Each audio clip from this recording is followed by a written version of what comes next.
Welcome to another session of Make Your Horse Thirsty. This week, I'd like to talk to you a little bit about a concept known as pain point. Now, for those that aren't familiar with the concept, it's something that is used by casinos to keep customers coming back.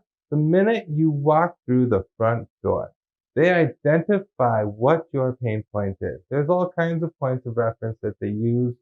Where are you from? What neighborhood do you live in? What's your income? They might be looking at your clothes, the amount of bets you're making. The casino is constantly tracking data on you, using that data to compare you to other similar gamblers to identify at which point have you lost so much money that you've had a bad experience with the casino and it's going to be longer before you return.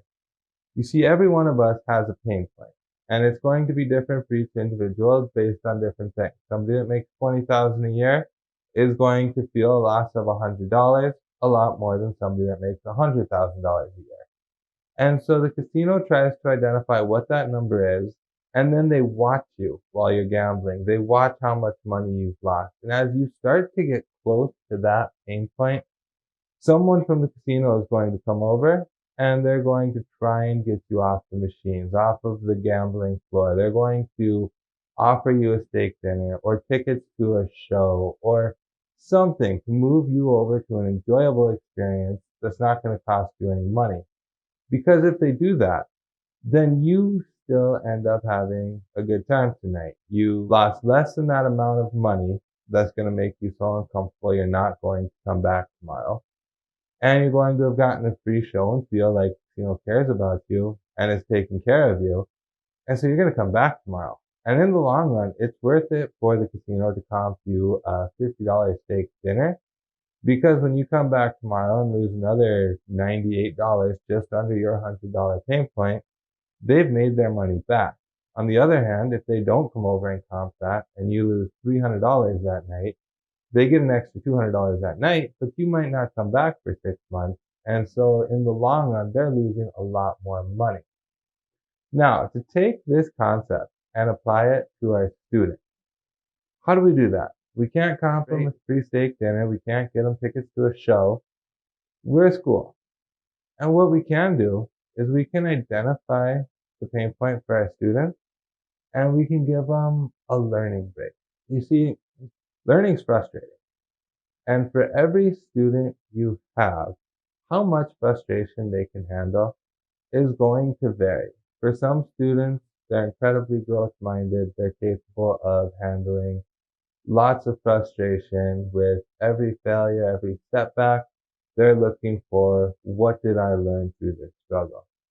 For other students, they're going to be incredibly fixed-minded. And for those students that are incredibly fixed-minded, every setback, every failure is just evidence that they aren't capable. Now, there are things we can do to encourage students more towards a growth mindset to expand that pain point, which we'll talk about in later episodes. For this episode, we just want to talk about, how do we identify the student's pain point? Well, it comes through a system of trial and error and data collection.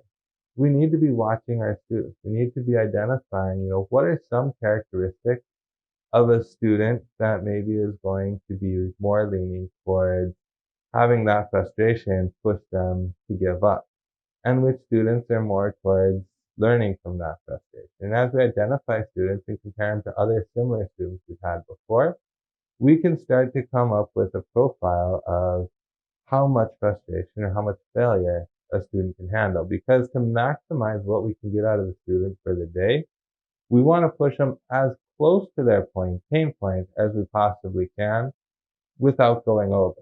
Because if we go over that pain point, we might get a full hour of instruction out of that student today and they work for the whole hour. But now for the next 3 days, that student's either not going to come back to class, or if you're in a situation where they have to come back to class, they're going to come, but they're not really going to be all that engaged because they're in this mindset now of, I can't, I'm not capable, I'm not smart enough. Whereas if we can push them right up to below where their pain point is, and then give them a bit of a break. You notice that student getting frustrated over there. You know that He just needs to stop. He's only worked for 20 minutes and we got 40 minutes left this hour. But if I keep him going for the next 40 minutes, the next couple of days aren't going to be great with that student. Now, what I want to do is once I see that frustration, get him to step away from his assignment, even if it's just for five minutes. He steps away and maybe he colors a sheet or something that's not engaged in that frustration and something that he can be successful at that can kind of bring him down. And then we move him back into that work. And if we can mitigate those pain points for the students, if we can keep them from going over that level of frustration that they can handle, we're going to have that student working consistently throughout the week instead of having them work today, but then losing a couple of days as that student starts to come back down before they're willing to engage and try again. So we want to always be looking for ways to identify what our students' pain points are, and we want to identify some things that the students can do to take a break and mitigate those pain points. As I said, maybe you get a coloring sheet or something that they can take a break on. Maybe you find that student work that's a little bit less challenging, something that the student knows how to do and can do easily. But by getting them focused on this sheet for the next 10 minutes, we've rebuilt up their confidence in their ability because they've just accomplished something that they can do easily. Now we put them back into that frustration zone. As long as we take the time to mitigate our students' pain points, we are going to maximize the amount of effort and effect we get out of our students. And in the long run, our students are going to gain far more because we gave them these short breaks throughout the hour than we would if we pushed them to be successful and going strong the full time we have them for. I'm Blaine Cronrath. I'm Jim Mahler. Until next time, continue to make your horse thirsty.